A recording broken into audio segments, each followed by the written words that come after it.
नमस्कार। Paris Olympic में भाला फेंक में नीरज ने जीता सिल्वर, अरशद ने जीता सोना। नीरज चोपड़ा की मां सरोज देवी ने कहा, वो भी हमारा ही लड़का है। पाकिस्तानी खिलाड़ी अरशद नदीम के पेरिस ओलंपिक में भाला फेंकने में स्वर्ण पदक जीतने पर इसी ओलंपिक में भाला फेंक में ही रजत पदक जीतने वाले नीरज चोपड़ा की मां का यह कहा बहुतों को अजीब लग रहा है। कारण भी है।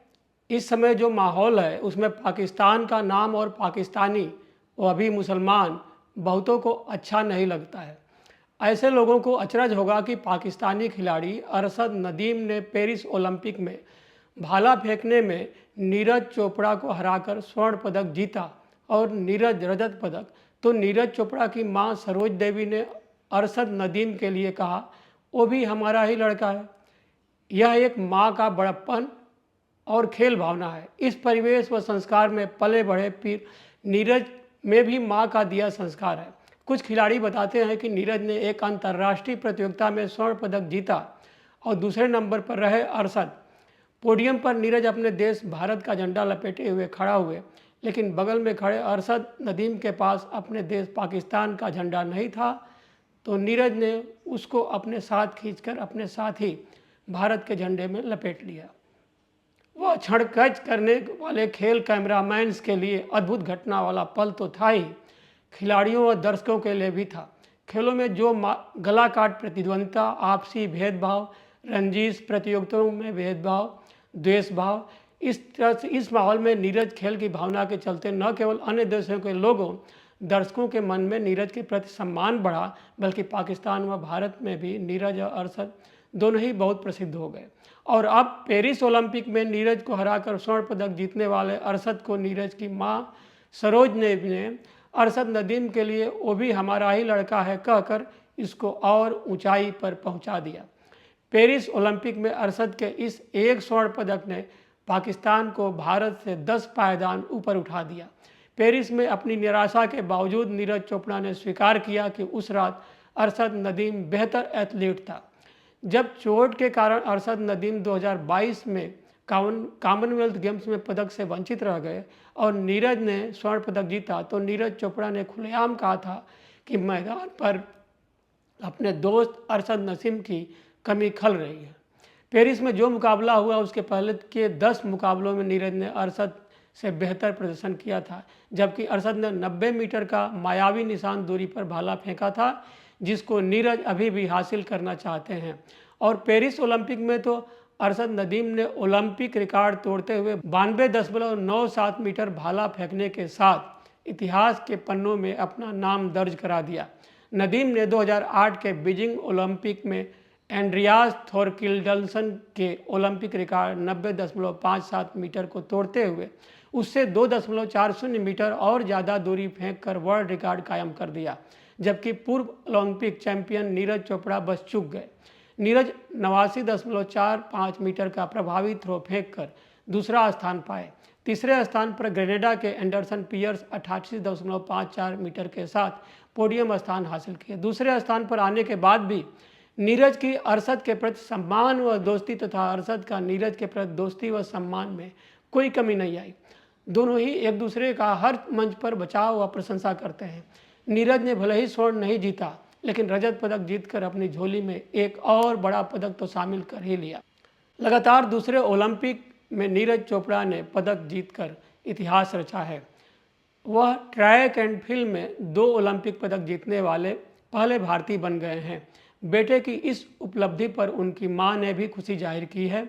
वह एथलेटिक्स में लगातार 2 ओलंपिक में एक स्वर्ण और एक रजत के साथ साथ ओलंपिक में एथलेटिक्स में 2 पदक जीतने वाले पहले भारतीय हो गए हैं। बेटे की इस उपलब्धि पर नीरज की मां सरोज देवी ने कहा, हम बहुत खुश हैं, हमारे लिए सिल्वर भी सोने के बराबर है। जो गोल्ड ले गया है वो भी हमारा लड़का है, मेहनत करके लेकर गया है। हर खिलाड़ी का दिन होता है। नीरज चोटिल हो गया था, इसलिए हम उसके प्रदर्शन से खुश हैं। इसके अलावा नीरज के पिता ने भी अरशद के स्वर्ण पदक जीतने पर खुशी जताई। उन्होंने कहा, हम प्रेशर नहीं बना सकते, हर किसी खिलाड़ी का दिन होता है। आज अरशद नदीम का दिन था, अरशद गोल्ड जीत पाए। हम दूसरे ओलंपिक में जैवलिन में मेडल जीत पाए, ये बहुत खुशी की बात है। हम दूसरे देशों को फाइट दे रहे हैं। जहाँ तक भाला फेंक में स्वर्ण पदक विजेता अरशद नदीम की बात है, तो पाकिस्तान में लाहौर से 250 किलोमीटर दूर पंजाब के मियाँ चन्नू में पैदा हुए अरशद 7 भाई बहनों में तीसरे नंबर पर हैं। उनके पिता एक मजदूर थे। उनका परिवार गरीब होने के कारण उनको प्रशिक्षण से लेकर किट याद के लिए पैसा जुटाने में बहुत परेशानी का सामना किया। गांव वाले व रिश्तेदार उनको किसी तरह में प्रशिक्षण लेने व अंतर्राष्ट्रीय प्रतियोगिताओं में जाने के लिए पैसा देते थे। अरशद की खेल के प्रति लगन स्कूल के समय से ही थी। उन्होंने क्रिकेट, बैडमिंटन, फुटबॉल, एथलेटिक्स लगभग सब में हाथ आजमाया। क्रिकेट के प्रति लगाव ज़्यादा था, लेकिन एथलेटिक्स प्रतियोगिता में उनके परफॉर्मेंस से कोच रशीद अहमद का उनकी तरफ ध्यान गया। अपने संरक्षण में उनकी प्रतिभा को निखारा और भाला फेंक में आगे बढ़ाया। अभावों के चलते शुरू में अंतर्राष्ट्रीय खेलों में भाग लेने जाते समय अरशद के पास उम्दा भाला, जूते व किट नहीं होते थे। उसे खरीदने के पैसे भी नहीं होते थे। एक बेटा एक बेटी के पिता अरशद नदीम फिलहाल पाकिस्तान के जल विभाग में काम करते हैं। उनके ज़्यादा दोस्त भी नहीं हैं। पूरा फोकस भाला फेंकने की प्रैक्टिस करने पर रहता है, जिसका परिणाम पेरिस ओलंपिक में 92.97 मीटर भाला फेंकने के साथ विश्व रिकॉर्ड व गोल्ड मेडल है। अरशद जेवलिन थ्रो इवेंट में ओलंपिक में गोल्ड मेडल जीतने वाले पहले पाकिस्तानी खिलाड़ी भी बने। पाकिस्तान ने इससे पहले ओलंपिक में कुल 10 मेडल जीते थे, जिसमें 3 गोल्ड, 3 सिल्वर और 2 ब्रांज फील्ड हॉकी में जीते थे।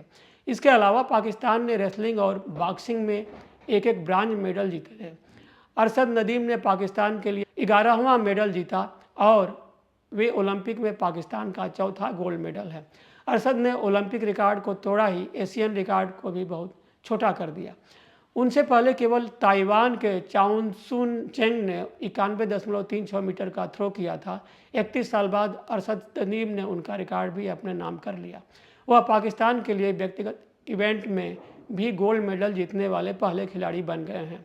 पाकिस्तान ने अभी तक 3 ही व्यक्तिगत मेडल जीते हैं और पार्ट 3 पीएम मोदी की नीरज चोपड़ा से बात। नीरज ने भाला फेंक में रजत जीता तो पीएम मोदी ने फ़ोन करके नीरज से बात किया।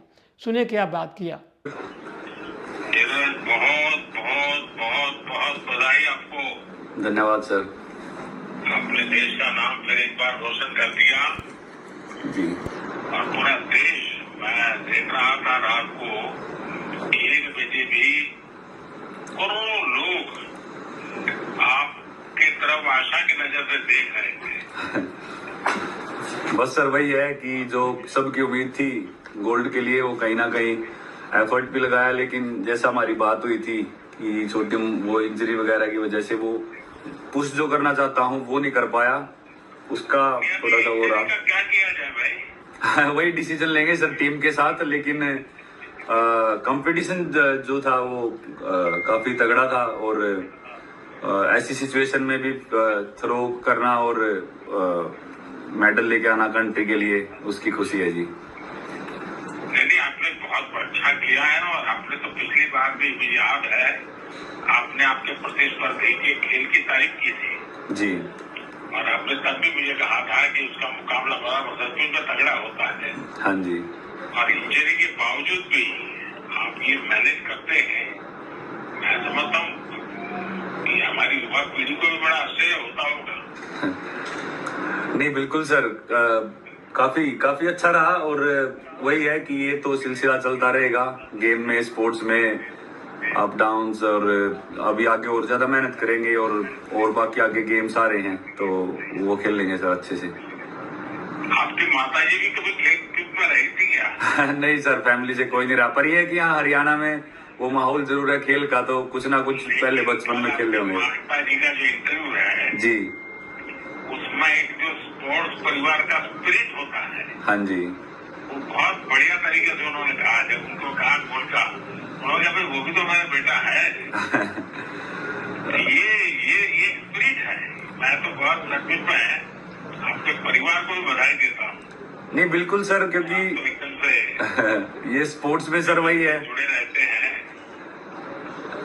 हाँ सर, स्पोर्ट्स में अप डाउन वो चलता है। अब ऐसा काफी अपना दिन रहता था, भगवान अपने साथ होता था कि हम गोल्ड जीतते थे। और गेम में वही है कि अब अरशद ने जीता है तो वही है, जिसका दिन होता है सर उसी को मिलता है वो उस दिन। तो जैसा हमारा टोक्यो में था। ईश्वर तो है ही, लेकिन आप लोगों की मेहनत होती है और आप बहुत कड़ी मेहनत करते हैं। बिल्कुल और सर। आपने इंजरी के बाद भी जो मैनेज किया है ना, वो वाकई बहुत ही अद्भुत है जी। और उसमें तो एक स्पिरिट, मुझे देश के लिए कुछ करना है, वही तो ड्राइव करता है। बिल्कुल सर, ये भी तो काफी बाकी है सर। आप मन में से गोल्ड वगैरह निकाल दीजिए। हाँ सर, अब तो निकल ही गया वैसे ही। बहुत बड़ा गोल्ड है। नहीं सर, बिल्कुल ये तो सर चलता रहेगा जब तक गेम चल रहा है। तो हमेशा रिजल्ट तो उसी दिन डिसाइड होता है, पर अपनी तरफ से सर मेहनत में कोई कमी नहीं छोड़ेंगे। वो ज्यादा ही करेंगे आगे, और जब तक खेल लेंगे अपनी कंट्री के लिए हमेशा जितना अच्छा कर सकते हैं। और बहुत नई नई ऊंचाइयों को पार हो रहा। आपने वैसे भी 2 बार ओलंपिक जीतने वाले बहुत गिने गिने लोग होते हैं, उसमें तो आपने अपना नाम दर्ज करा ही दिया है। बिल्कुल सर। चलिए, मेरी तरफ से आपको बहुत बधाई और आपके माता पिता को भी मेरा प्रणाम। Thank you so much sir. और मेरी बहुत शुभकामनाएं। और आप मुझे जब भी मिलोगे जी सर, हमें इंजरी की डिटेल चर्चा करेंगे। ठीक है सर। ये हाँ जी, कि इसका क्या उपाय हो सकता है और हम क्या कर सकते हैं। ठीक है। Thank you sir. ठीक, थैंक यू सो मच। चलिए, बहुत बहुत शुभकामनाएं भैया। Thank you sir, take care. अच्छा, नमस्ते सर। अब देखें पीएम मोदी का विनेश ट्वीट एक्स पोस्ट। लेकिन इसी पेरिस ओलंपिक में कुश्ती में महिला पहलवान विनेश फोगट ने जब सेमीफाइनल जीता तो पीएम मोदी ने उसको फ़ोन नहीं किया, फ़ोन करके नहीं कहा कि विनेश आप तो हमारे घर की बेटी जैसी हैं। ऐसा पीएम ने ओलंपिक पदक विजेता इसी विनेश को तब भी फ़ोन करके नहीं कहा था जब विनेश, साक्षी मलिक व अन्य तमाम महिला खिलाड़ी पीएम आवास व संसद से 3 किलोमीटर दूर जंतर मंतर पर गर्मी बरसात में 2 माह तक महिला खिलाड़ियों का भाजपा सांसद विशाल चरण सिंह द्वारा यौन शोषण मुद्दे पर कार्रवाई करने, उसको कुश्ती संघ के अध्यक्ष पद से हटाने की मांग को लेकर उसके विरुद्ध एफआईआर दर्ज करने को लेकर धरना दिया था। जिस समय एमएसपी को लेकर किसान दिल्ली बॉर्डर पर धरना दे रहे थे और कई माह के धरने में पुलिस की कार्रवाई व प्रताड़ना तथा ठंड याद से लगभग 700 किसान मर गए, जिसमें ज़्यादातर पंजाब हरियाणा के किसान थे और वो भी जाट थे। तब भी पीएम मोदी उन किसानों को फ़ोन नहीं किए, क्योंकि पीएम मोदी को अपनी सरकार या अपने सरकार के किसी के विरुद्ध धरना प्रदर्शन करना, सरकार के किसी भी फरमान का विरोध करना बिल्कुल बर्दाश्त नहीं है। और विनेश जब पेरिस ओलंपिक में महिला कुश्ती के सेमीफाइनल में जीतने के दूसरे दिन फाइनल में शरीर का वजन 50 किलोग्राम से 100 ग्राम ज़्यादा होने के कारण भाग नहीं लेने पाई, उसको मैच से डिबार कर दिया गया, तब भी पीएम मोदी उसको फ़ोन नहीं किए। केवल नफीस अंग्रेजी में उनके ट्विटर हैंडल से ट्वीट किया गया और उसमें जो कुछ लिखा है उसमें बहुतों को लगता है कि यह कुछ माह में होने वाले हरियाणा चुनाव में जाट व महिला मतदाताओं को लुभाने को ध्यान में रखते हुए भी किया गया है। वरना जिन महिला खिलाड़ियों के पदक जीतकर आने के बाद पीएम मोदी ने बुलाकर घर की ही बेटी है जैसे शब्द कुछ साल पहले कहे थे, वे ही महिला पहलवान व अन्य खिलाड़ी जब जंतर मंतर पर भाजपा सांसद ब्रिजभूषण के विरुद्ध धरने पर बैठे तब पीएम मोदी को घर की बेटियों के कहे शब्द का ख्याल नहीं आया।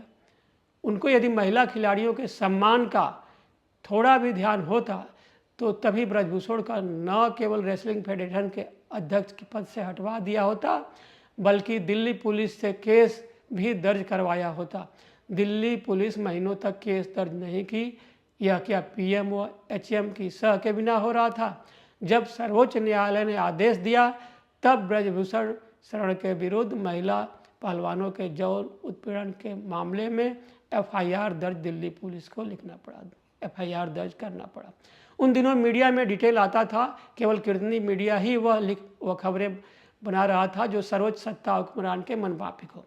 कीर्तनी मीडिया महिला पहलवानों के धरने के विरुद्ध लगातार लिख रहा था, पहलवानों के ऊपर तरह तरह के आरोप लगा रहा था, धरने पर प्रताड़ना और सरकार द्वारा कृत्रिम मीडिया के इन सब कारनामों से परेशान होकर महिला व अन्य पहलवानों ने अपने पदक व पुरस्कार तक सड़क पर फेंकने, गंगा में बहाने चले गए।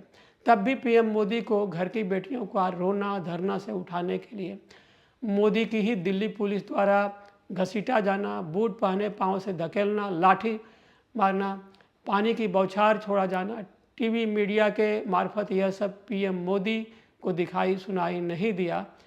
उन विपरीत परिस्थितियों से जूझते हुए और जिस 53 किलो वर्ग में पहले कुश्ती लड़ती रही, उससे हटकर 50 किलो वर्ग में जाने के लिए विवश हो इस तंत्र से लड़ते हुए विनेश फोगट ने जिस तरह पेरिस ओलंपिक में एक ही दिन दिग्गज व उनमें एक तब तक 82 कुश्ती में अजेय रही विश्व विजेता महिला पहलवानों को धूल चटा दी, तब भी पीएम मोदी ने विनेश को न तो ट्वीट किया न ही फ़ोन किया। दूसरे दिन जब सिस्टम ने उसे प्रतियोगिता से बाहर कर दिया, तब नफीस अंग्रेजी में उनके ट्विटर हैंडल से ट्वीट होता है, जिसको लेकर कई तरह की बातें कही जाने लगी हैं। तो मोदी ने विनेश को फाइनल में भाग लेने से रोक दिए जाने पर जो एक्स पर पोस्ट किया, उसको देखें। उसमें जो लिखा गया है उसका हिंदी अनुवाद है, विनेश आप चैंपियनों में चैंपियन हैं, आप भारत का गौरव हैं और हर भारतीय के लिए प्रेरणा हैं। आज की घटना दुख देने वाली है। काश मैं शब्दों में उस निराशा को व्यक्त कर पाता जो मैं अनुभव कर रहा हूँ। साथ ही मैं जानता हूँ कि आप लचीलेपन की प्रतिमूर्ति हैं। चुनौतियों का सामना करना हमेशा से आपका स्वभाव रहा है। मजबूत होकर आपसी करो, हम सब आपके लिए प्रार्थना कर रहे हैं। लेकिन इन सब की असलियत बीते 2 वर्ष में देख जान चुकी विनेश ने अपने माँ को संबोधित करते हुए जो लिखा व पोस्ट किया वह झकझोर देता है, सब कुछ उजागर कर देता है। विनेश ने लिखा, माँ कुश्ती मेरे से जीत गई, मैं हार गई, माफ़ करना, आपका सपना मेरी हिम्मत सब टूट चुके हैं, इससे ज़्यादा ताकत नहीं रही अब, अलविदा कुश्ती 2001 से 2024। मालूम हो कि विनेश जब 9 साल की थी तो उसके पिता की गोली मारकर हत्या कर दी गई। तब उसकी माँ 32 वर्ष की थी, उनको भी 2 माह बाद कैंसर हो गया, जिसका ऑपरेशन कराना पड़ा। माँ को जीवन भर विपदा का पहाड़ झेलते हुए संघर्ष की देवी माँ ही उसकी आदर्श है। सो उसने माँ को ही संबोधित करके यह पोस्ट लिखा है। इस पोस्ट में माँ कुश्ती मेरे से जीत गई, मैं हार गई, सब कुछ उजागर कर देता है। यह कुश्ती केवल अखाड़े की नहीं, जंतर मंतर से लेकर 53 किलोग्राम वर्ग से हटाने और सेमीफाइनल के बाद भोजन करने के बाद रात में पसीना निकलना बंद हो जाने, जिसके कारण 100 ग्राम वजन कम नहीं हो पाने तक सब कुछ है। इन शब्दों के साथ आप सबको नमस्कार।